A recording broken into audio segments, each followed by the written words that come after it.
Today I want to talk to you about discipline.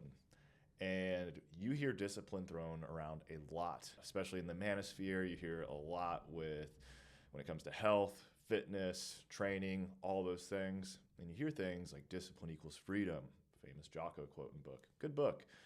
David Goggins thumps his chest and runs around screaming discipline, stay hard, all those good things. And it sounds great, looks amazing on a t-shirt. It sounds like, in theory, if I'm a disciplined person, I'm always going to get what I want.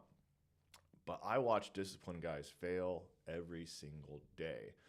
And the idea of discipline and how it's often sold to you is through the lens that discipline is sacrifice and doing things disgruntled, whether you feel like it or not. It sounds like such tough guy stuff.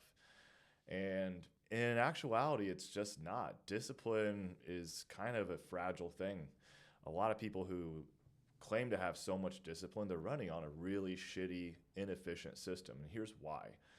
When you are doing things through the lens of discipline, and again, the context that I'm speaking to here is when people say discipline, they usually imply that you have to be tough, that you have to just suck it up, endure really hard things.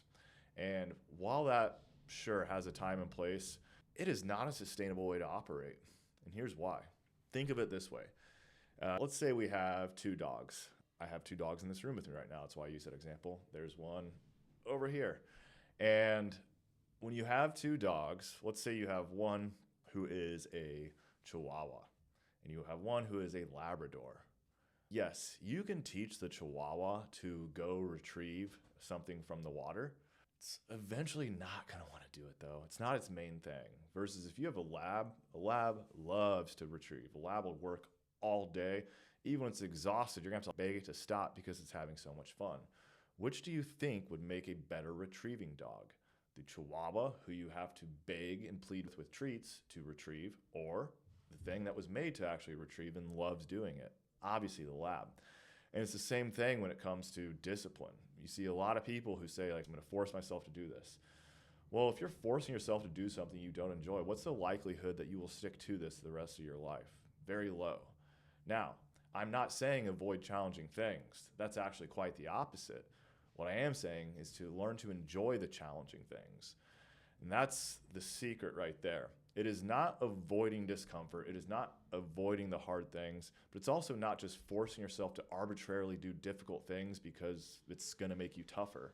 That's insanity.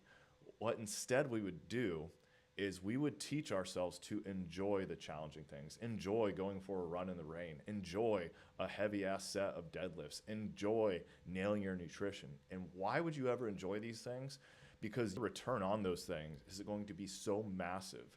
You see yourself in that end state. You see yourself with the body that you want, feeling proud. You see yourself taking your shirt off at the lake this summer and your wife saying, holy shit. You see yourself finally building that business from the ground up and making the income that you deserve. That is what this is about. It is not about forcing yourself to do hard shit. Learn to love the challenging things and you will live life on easy mode. Again, great discipline when doing things that you love, better. Learn to love the challenging things and you will always win. As always, let's all win, baby.